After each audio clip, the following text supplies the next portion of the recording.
ગુજરાતના રાજકારણમાં હવે થવાનું છે એવું કંઈક જે છેલ્લા ઘણા વર્ષોથી માત્ર ચર્ચા હતી।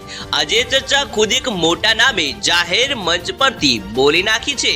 શું ગુજરાતી ફિલ્મ જગતનો સુપરસ્ટાર હવે રાજકીય મેદાનમાં ઉતરશે? શું ઉત્તર ગુજરાતની રાજનીતિનો ખેલ બદલાઈ જશે? અને સૌથી મોટો સવાલ, કયા પક્ષ સાથે જોડાશે વિક્રમ ઠાકોર? वीडियो अंत सुधी जोता रहेजो, कारण के छेल्ले एक एवी वात छे जे जाण्या पछी तमे कॉमेंट कर्या वगर रही शकशो नहीं। नमस्कार मित्रों, तमे जोई रह्या छो ब्रेकिंग न्यूज, ज्यां तमने मळे छे गुजरातना सौथी मोटा, सौथी झड़पी अने सौथी गरम समाचार। वीडियो शरू करता पहला एक नानी विनंती छे के तमे आ समाचार क्यांथी जोई रह्या छो ए लखवानुं भूलता नहीं। साथे वीडियोने लाइक करो अने कॉमेंटमां पण तमारो अभिप्राय जणावजो અને આવા જ બ્રેકિંગ અપડેટ માટે શેર કરવાનું ભૂલશો નહીં। મિત્રો, છેલ્લા ઘણા વર્ષોથી ગુજરાતમાં એક ચર્ચા સતત ચાલતી હતી। શું વિક્રમ ઠાકોર રાજકારણમાં આવશે? ક્યારેક કાર્યક્રમમાં, ક્યારેક સોશિયલ મીડિયામાં, તો ક્યારેક ગામડાના મેળામાં લોકો એક જ સવાલ પૂછતા, પણ આજે આ સવાલનો જવાબ ખુદ વિક્રમ ઠાકોરે જાહેર મંચ પરથી આપી દીધો છે।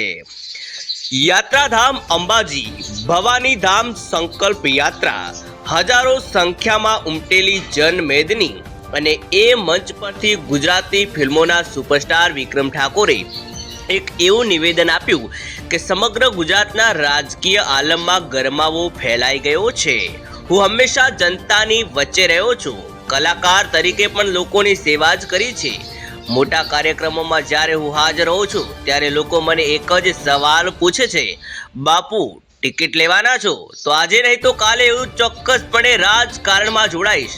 મિત્રો, આ શબ્દો હતા વિક્રમ ઠાકોરના, અને આ શબ્દો પછી સભામાં હાજર હજારો સમર્થકોમાં જોરદાર ઉત્સાહ પણ જોવા મળ્યો હતો।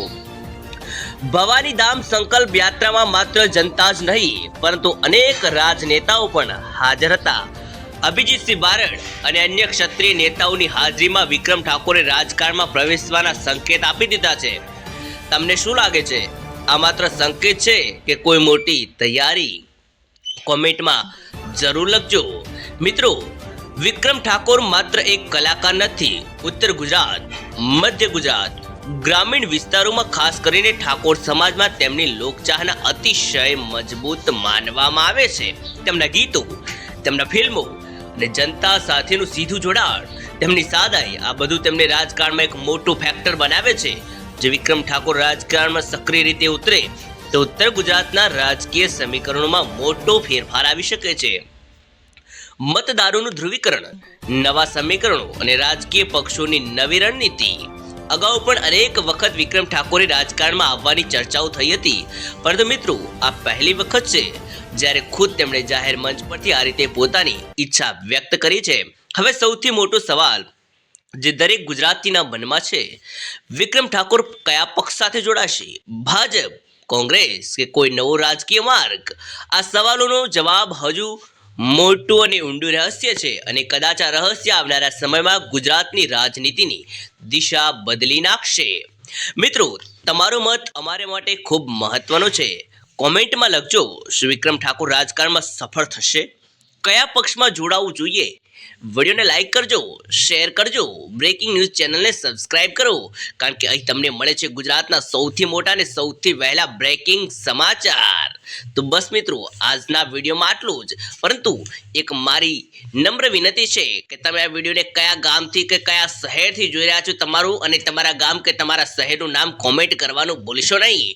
મળીશું કે નવા જ વિડીયો સાથે, ત્યાં સુધી જય હિન્દ, જય